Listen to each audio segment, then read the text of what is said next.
É, falar de aterramento na aula passada. O aterramento é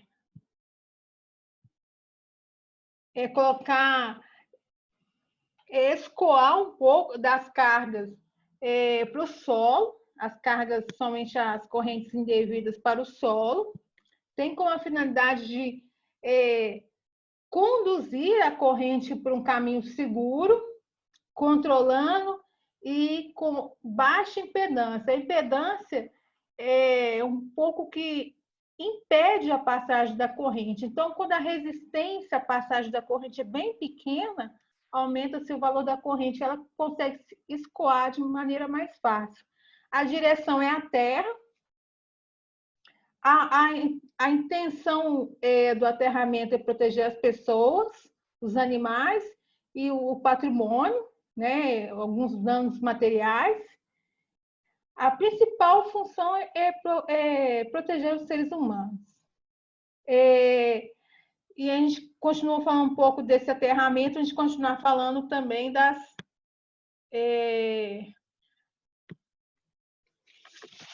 Vou pegar minha cola da semana passada.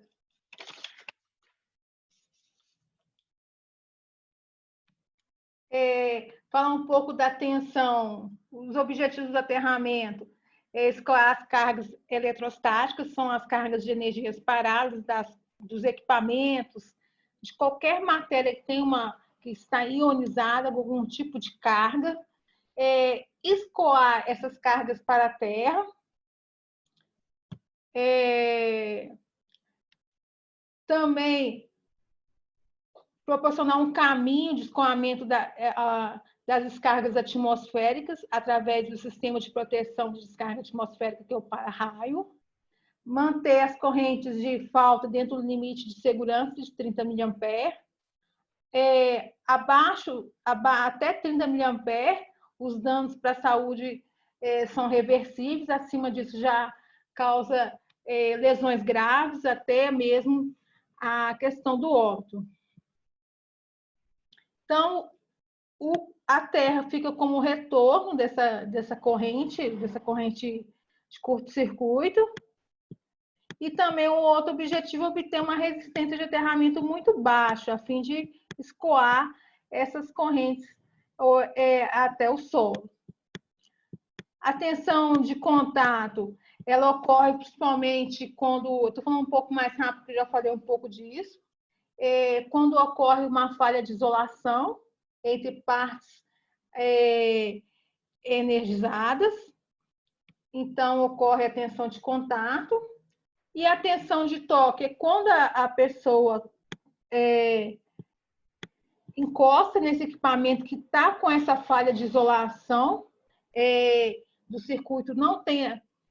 A pessoa encosta em algum equipamento, máquina, algum dispositivo que está com essa falha na isolação entre as partes acessíveis, que no caso, por exemplo, pode ser qualquer circuito elétrico que tem alguma falha de isolamento, alguma falha que, por acidente, está alguma corrente circulando pela carcaça ou por um outro condutor sem isolação.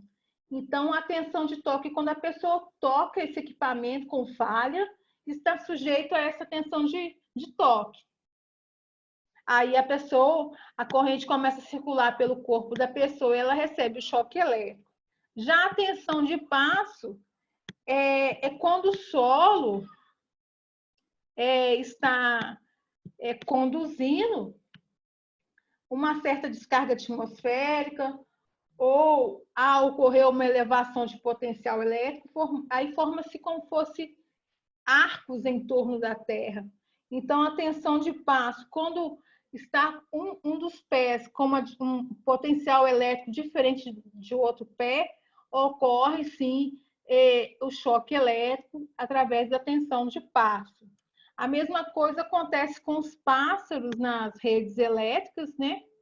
Se as patas estão em mesmo potencial, eles não recebem choque elétrico, porém, se estiverem em potenciais distintos, diferentes, ocorre o choque elétrico devido à tensão de passo. A mesma coisa acontece com as pessoas. Se houve uma descarga atmosférica sobre o solo está conduzindo e a pessoa está andando a passos largos, principalmente a passos largos, há uma diferença de potencial em cada pé e a pessoa pode receber um choque elétrico, pode chegar ao óbito. A mesma coisa acontece com os animais, né? Estão caminhando pelo solo e não sabe se defender, não sabe como se defender, e acontece também a tensão de passo. As pessoas, né? As pessoas conseguem se defender ao juntar os pés, né? Os pés ficarem juntinhos no mesma linha, né? No mesmo sentido, evita que os pés estejam em potencial diferente, evitando o choque elétrico.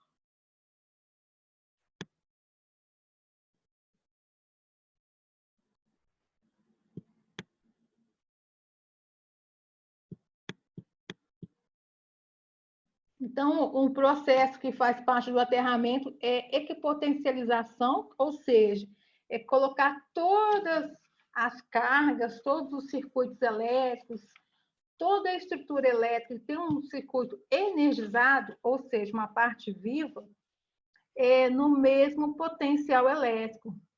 Então, traz um equilíbrio para essas cargas elétricas.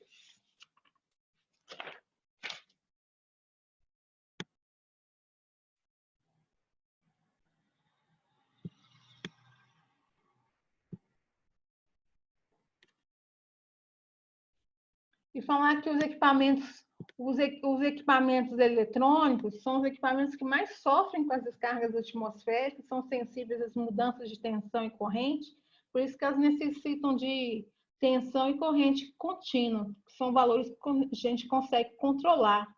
Então, quando ocorre uma tensão ou uma corrente não desejada, há uma interferência nesse circuito eletrônico que é chamado de ruído.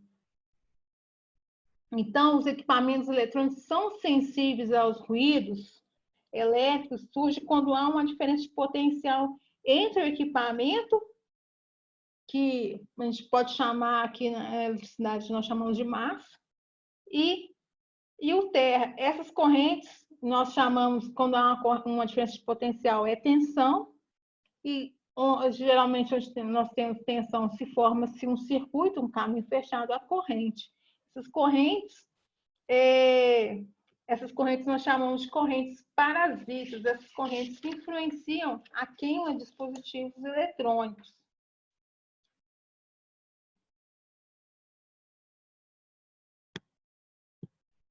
Então, por isso que é necessário colocar todas as cargas no mesmo potencial elétrico, escoando essas correntes que podem provocar algum ruído, danificar algum equipamento eletrônico, para escoar para a Terra. Hoje eu estava pensando em trazer uns exercícios a respeito de choque elétrico, exercícios importantes até para o nosso conhecimento e a nossa defesa pessoal contra algum incidente, algum acidente também, mas acabou que o tempo não foi hábil para tanto. Agora começa a época das chuvas, a época das descargas atmosféricas, dos ventos, de tempestades, né? E como nós moramos em Minas Gerais, as montanhas próximas aos céus, né? Há uma grande incidência de descargas atmosféricas em Minas por conta das montanhas, né? Por conta das montanhas. Então, quando ocorrem as descargas atmosféricas, né, os popularmente chamados de raios, nós temos que nos resguardar dentro de uma estrutura, um cômodo, uma casa, nunca ficar em uma parte aberta onde nosso próprio corpo é incidência para uma descarga atmosférica. Falando nisso, Vamos falar do choque elétrico, aproveitar que a Bruna entrou. Falar do choque elétrico, que todos nós já sentimos, já de alguma forma já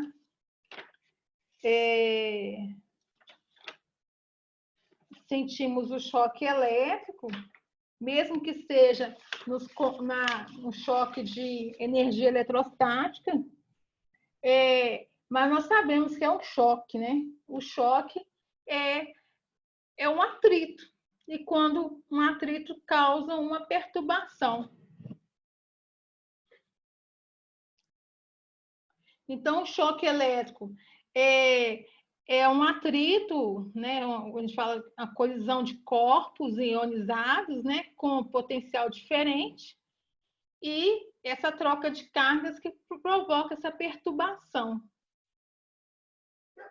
Essa perturbação traz um desconforto e provoca sérios efeitos, né, ao nosso organismo. A corrente elétrica, que ela é responsável pelo choque elétrico, ela percorre o corpo humano, geralmente ela passa pelo nosso corpo humano pelas extremidades. As nossas extremidades são as mãos, os pés e a cabeça. Então, é o caminho por onde a corrente entra em nosso corpo e sai. Então, quando a corrente está circulando pelo nosso corpo, gera uma perturbação no nosso organismo. O nosso organismo é um sistema.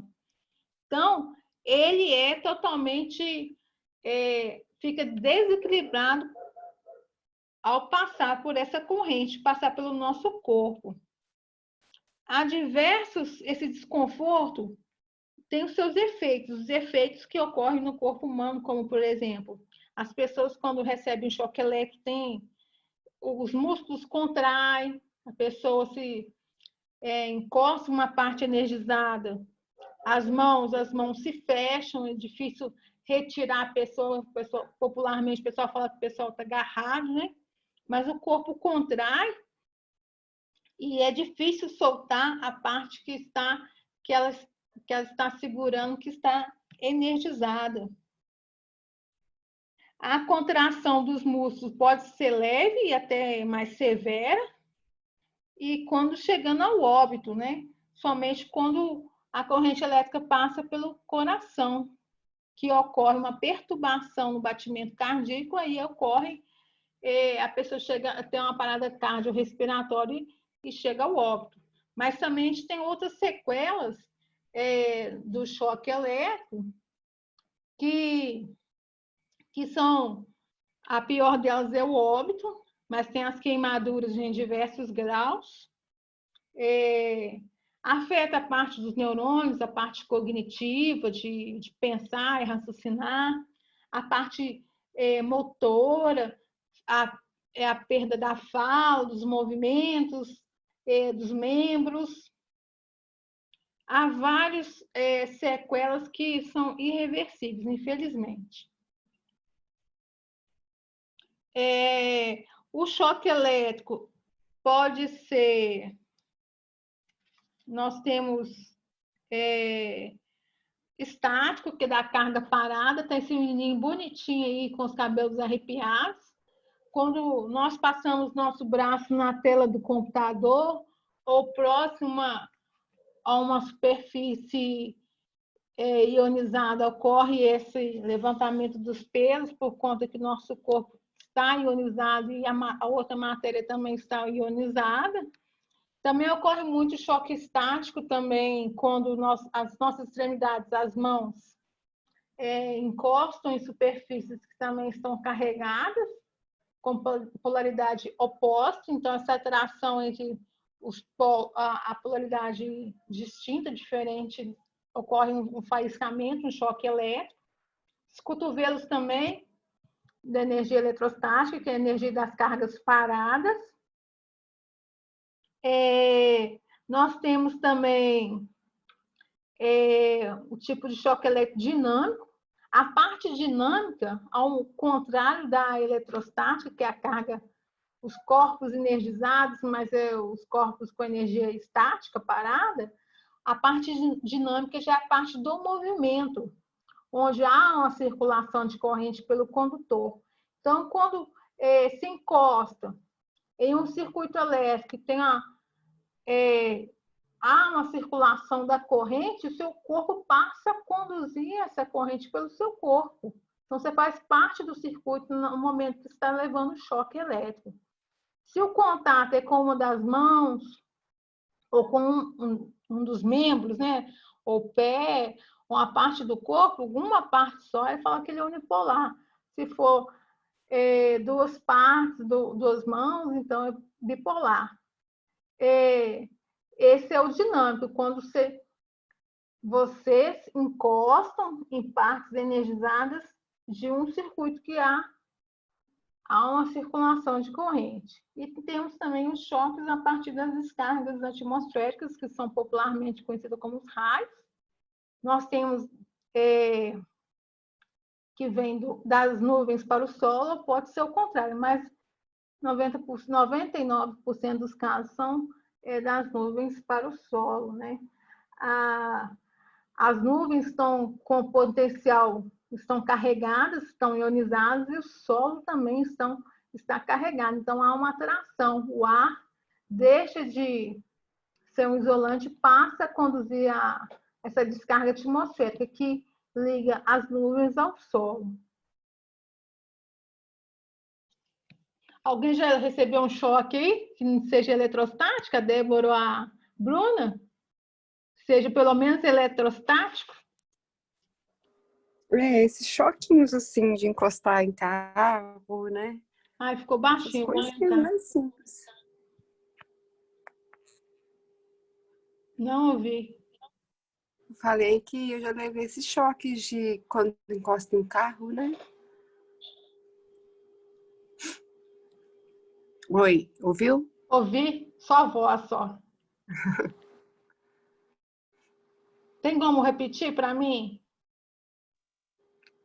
Eu falei que eu só levei esses choquinhos quando a gente encosta em carro. É, demais.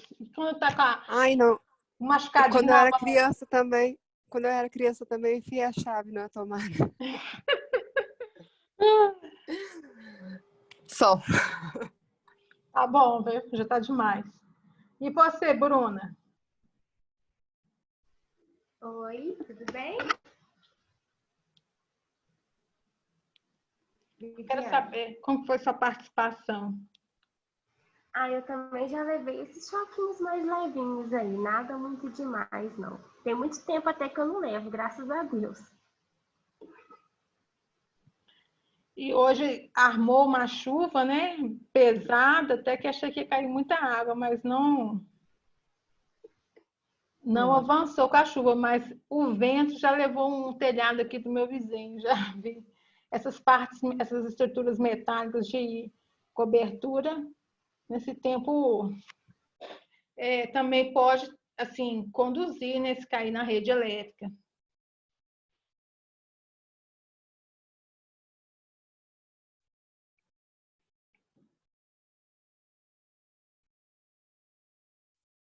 Bem, continuando falando das descargas, que é muito importante também falar que, bem, é um fenômeno natural, normal. O choque pode ocorrer com a incidência da descarga atmosférica, do raio, ou também pelo efeito térmico. Você está próximo onde ocorreu a descarga e tem aquele efeito térmico, pode também surgir queimaduras. Também o campo elétrico produz o campo magnético, também o vapor vindo do campo magnético também ocorre as queimaduras. Agora, as causas do choque elétrico são diversas, né? No ambiente mais residencial, os acidentes que ocorrem em casa, por exemplo, são os condutores desencapados, As extensões que nós utilizamos das tomadas são um perigo. O Benjamin, por exemplo, são um perigo. Aquelas extensões que hoje já nem tanto vende mais, mas aquelas que eram enroladas, que eram circulares, hoje já nem vende-se mais. Não sei se ainda tem para vender, mas aquelas que os fios ficavam enrolados na parte interna das tomadas, aquela era um perigo para aquecer e derreter. Alguns eletrodomésticos com fuga de corrente, por exemplo, o chuveiro, é um grande vilão, que às vezes tem algum fio desencapado, algum fio partido, algum condutor partido. A gente vai inocente tomar banho lá, com o corpo molhado e algum machucadinho no dedo, a gente recebe o choque já na torneira. Na área urbana, os postes energizados, nessa época agora de muito vento, descarga atmosférica, alguns fios, alguns condutores soltam do poste e ficam pela rua até a concessionária vir desenergizar, é um perigo. Ontem mesmo eu ouvi falar que teve um estouro de um transformador na cachoeira, então, assim, é um perigo de choque elétrico. As pessoas também, a gente vê também muito pessoal arriscar a vida para roubar fios de cobre da instalação elétrica, somente dos semáforos, para vender, infelizmente, também a causa de choque elétrico, né? Na área urbana, a questão das bombas de água, a parte agrícola também, os raios, né? As descargas atmosféricas, principalmente no solo e nas as cercas de arame, e as cercas eletrificadas também, se elas estiverem mal dimensionadas, também podem causar choque elétrico e danos irreversíveis na vida do homem e dos animais também. A parte aérea é o contato com os metais, um fio, o condutor partido, as podas de árvore. A árvore verde conduz, porque a árvore verde tem a seiva, e a seiva que eu falo é a parte líquida, e a parte líquida conduz, então, as árvores, as podas das árvores próximos à rede elétrica é muito perigoso, tem que pedir à concessionária para desligar, para desenergizar a instalação, porque pode, sim, levar a pessoa ao choque elétrico. A questão do lazer da pipa, né? Somente com cerol, próximas redes elétricas, causa choques elétricos e pode chegar ao óbito. Eu estava pensando nisso, há pouco tempo saiu no MGTV, acho que é próximo ali a Serra do Cipó 4, aliás, 3 eletricistas sofreram um choque elétrico e morreram na hora na manutenção da rede elétrica. Eles trabalhavam na empreiteira da CEMIG e receberam choque elétrico na manutenção da rede elétrica. Então, 2 estavam naquele suporte, assim, tipo uma caixinha que a máquina levanta até no alto, e o outro estava na escada. Foi um choque que os 3 morreram assim na hora, e a concessionária ainda ficou lá investigando porque se estava com a concessionária estava afirmando que a rede estava desenergizada, mas se tivesse, eles não teriam recebido choque elétrico.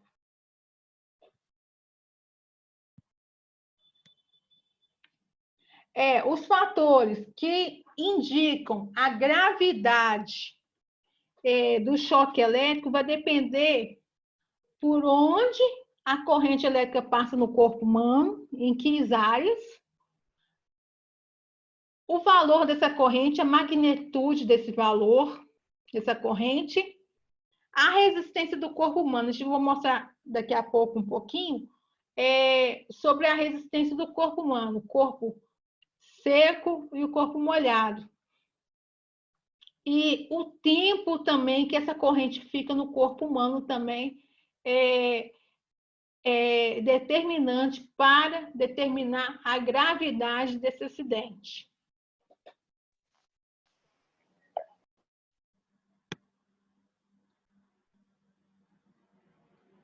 Aqui a gente tem uma imagem do corpo humano.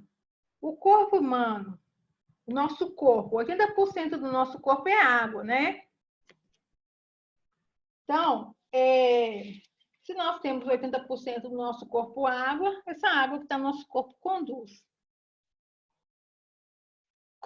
A água conduz. Então, o corpo humano seco, a gente tem uma resistência. A resistência é o que opõe a passagem da corrente, de aproximadamente 500 ohms. Se o nosso corpo estiver molhado, essa resistência cai para zero. Então, em dias de chuva, tá descarga atmosférica, seu corpo está molhado, ficar passeando numa área descoberta, lá com o corpo molhado, a incidência de uma descarga no seu corpo e você morrer na hora é muito grande. Então, a pele úmida, a gente praticamente não tem resistência à passagem da corrente. Nosso corpo vira um curto-circuito. E sem resistência, a corrente passa no seu valor máximo. Eu queria falar com vocês que uma coisa que a gente faz que é errado, às vezes está com o corpo molhado, saiu do chuveiro, cabelo molhado, e vai com secador de cabelo, secando o cabelo. O corpo todo molhado e secando o cabelo. A nossa resistência está muito baixa. E o secador de alta potência. Se tem alta potência, alta corrente. A nossa resistência ali naquele momento está muito baixa. E nós estamos lá secando o cabelo para sair bonita, né? É uma prática errada. Outra coisa que nós vimos nos filmes e tem o seu respaldo científico é a questão que o pessoal nos filmes, a pessoa está na banheira e a outra joga o secador. A pessoa morre de choque elétrico, que a água conduz e a pessoa está com o corpo molhado, resistência zero, e ao inserir na banheira um circuito elétrico, passa a corrente circular pelo corpo humano, pela água, e a pessoa é eletrocutada.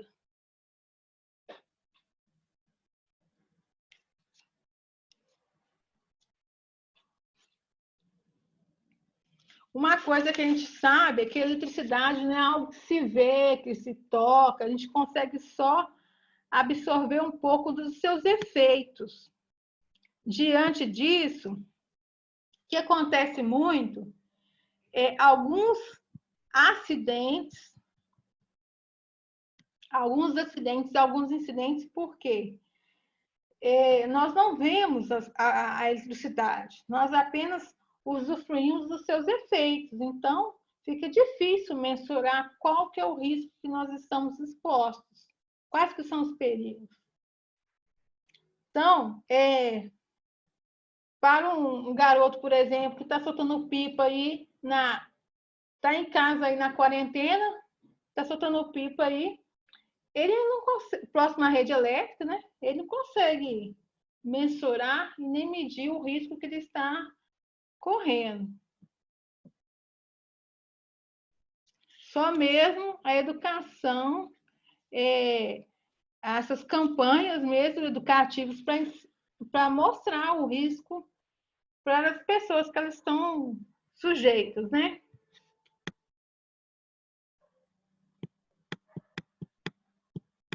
Então, vamos falar um pouco do caminho da corrente no corpo humano. Vou entrar aqui. Deixa eu ver quem chegou. A Ingrid.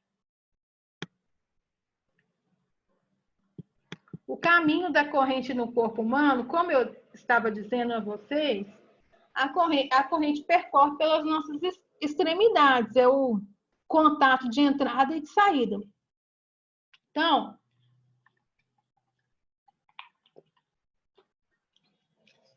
as mãos, os pés e a cabeça são os contatos,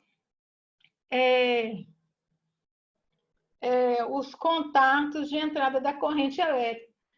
Claro que vocês já viram no telejornal alguns jogadores de futebol estavam jogando bola e a descarga atmosférica incidiu sobre o campo. Ele estava lá e ele foi escolhido, né? Foi direto pela cabeça e se veio ao óbito, passou pelo coração ou se ficou alguma sequela, passou pelo coração de forma menos intensa.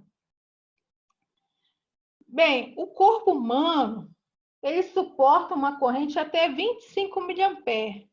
25 miliamperes, se a gente olhar aqui na calculadora, que é 25 vezes 10, 25 vezes 10, a calculadora já nem quer funcionar,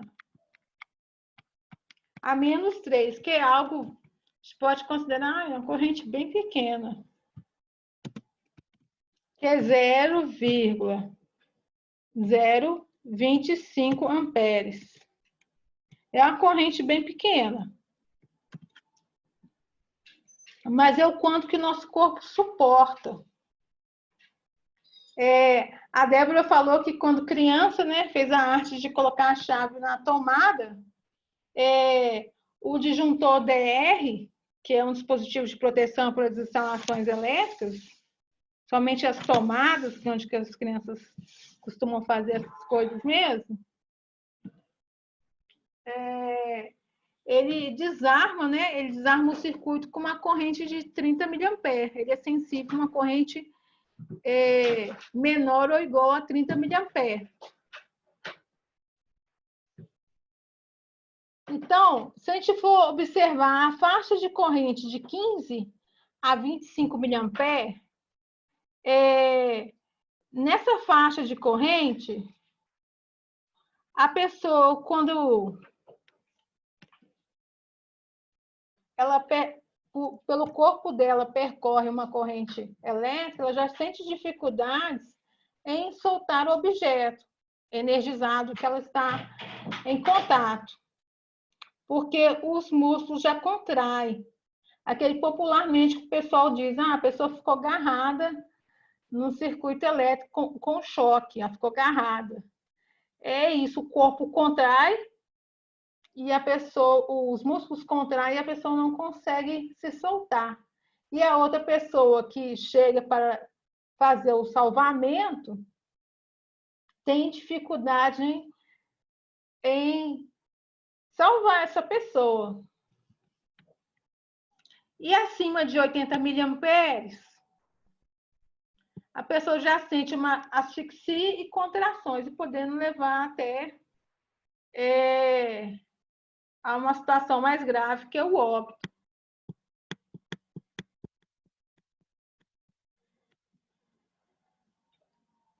Então,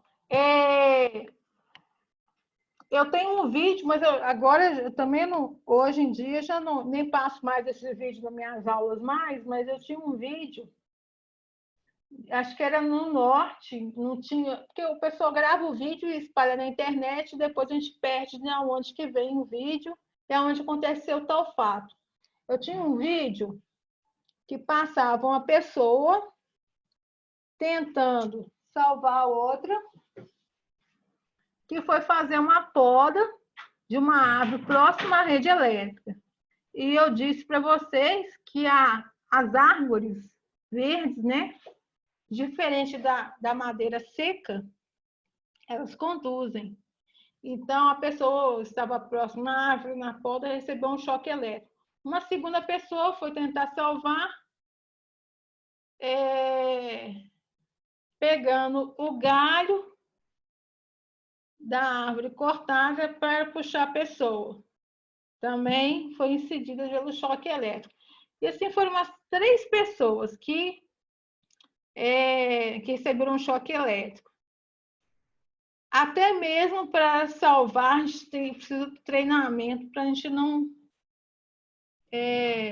ocorrer de a gente também receber o choque elétrico.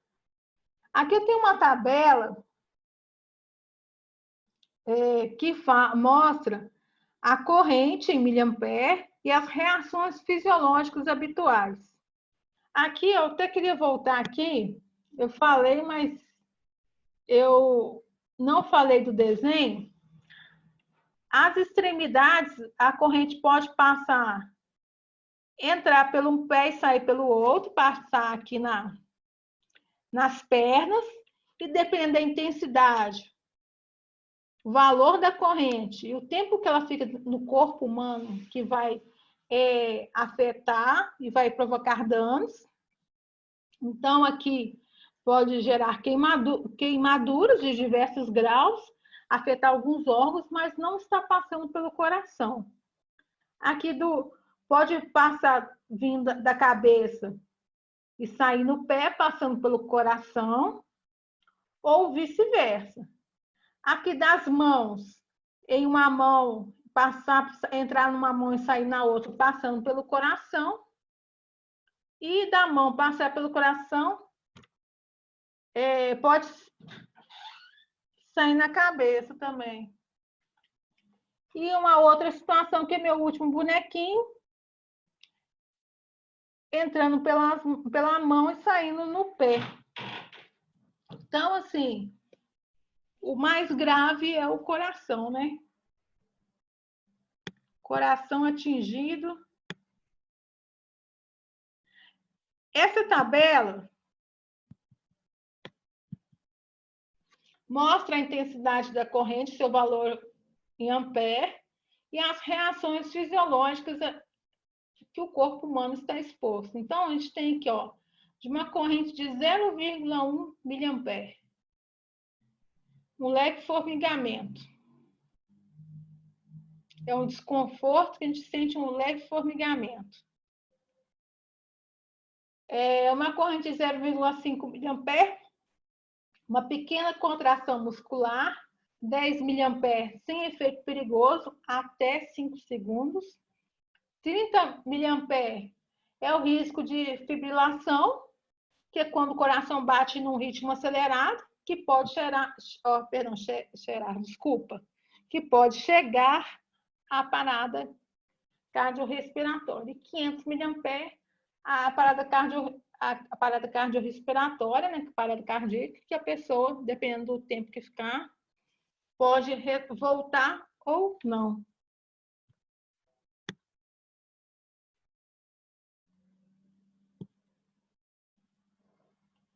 Aqui, logo em seguida, a gente fala um pouco da fibrilação ventricular, que é isso, o ritmo acelerado do coração. Nosso coração tem um ritmo, batimento. Ele tem um ritmo conforme o nosso corpo, conforme o nosso tipo de vida. Ele tem um batimento, mas a fibrilação ventricular é um ritmo mais acelerado.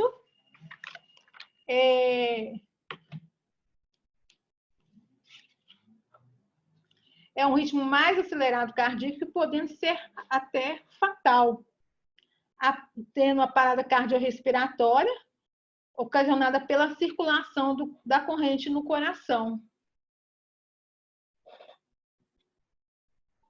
A maneira de tentar salvar a pessoa quando há ocorrência de fibrilação é através do desfibrilador externo automático e a reanimação cardiorrespiratória.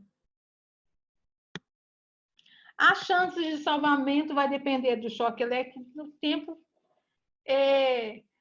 depende da magnitude da corrente e o tempo que a pessoa após o choque elétrico ficou sem respirar, né? Então, quanto mais tempo, as chances diminuem, né? Isso aí a gente nem precisa ler a tabela para saber. Quanto mais tempo sem respirar, o tempo de reanimação, a porcentagem a chance de sobreviver é menor, né? Isso aí é bem claro para nós.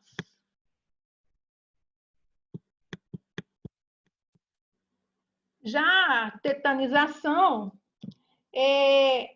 ocorre por um fenômeno de contração muscular através do impulso elétrico, quando a frequência dos impulsos elétricos ultrapassa o limite muscular e pode chegar ao limite desse músculo, né? Chegar a uma contração completa, né? Aqui nós temos uma cartilha da concessionária CEMIG, que mostra algumas situações de risco de choque elétrico. Uma delas a gente já sabe que as crianças ficam brincando, as crianças têm uma curiosidade de enfiar o dedinho na tomada, né? Aqueles buraquinhos chamam a atenção das crianças. É uma tentação aquilo. Tem um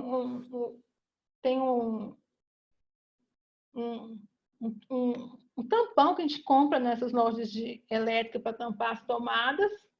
A manutenção de equipamentos eletrodomésticos energizados, ou seja, ligados,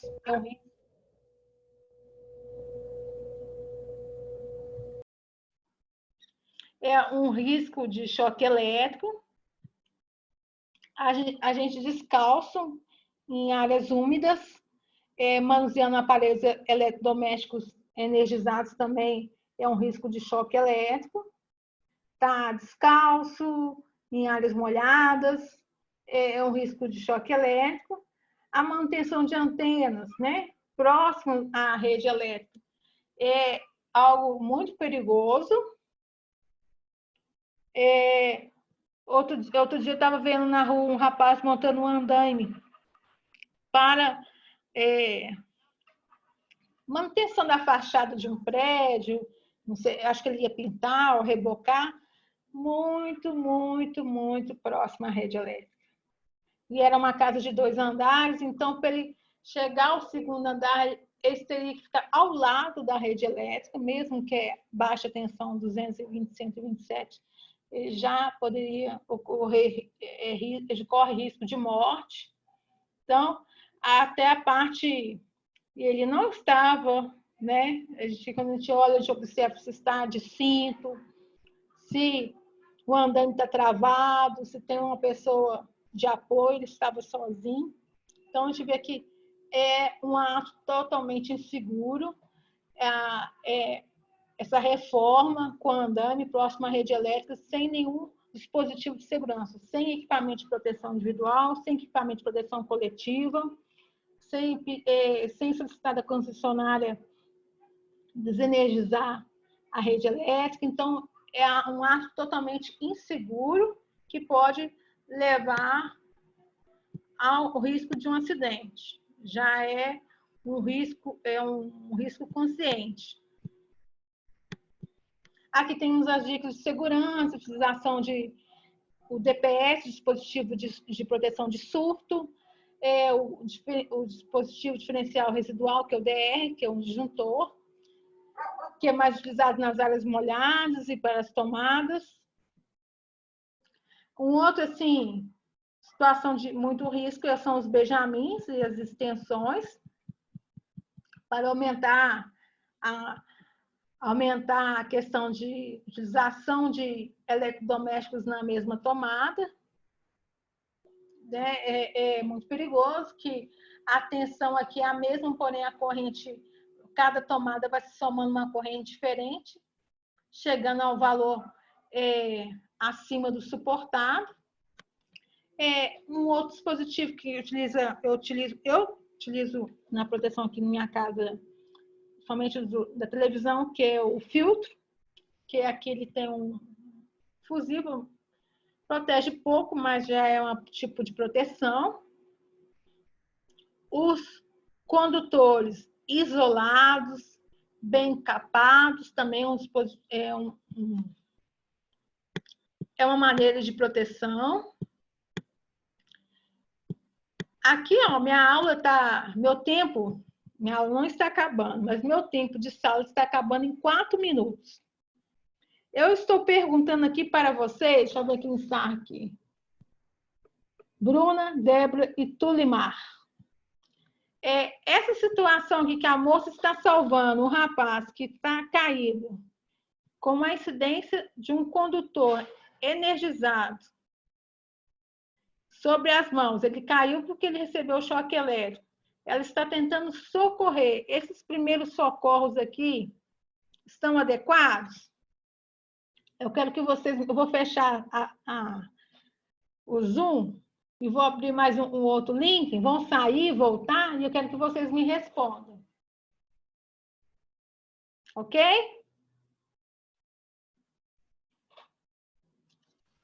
Ok.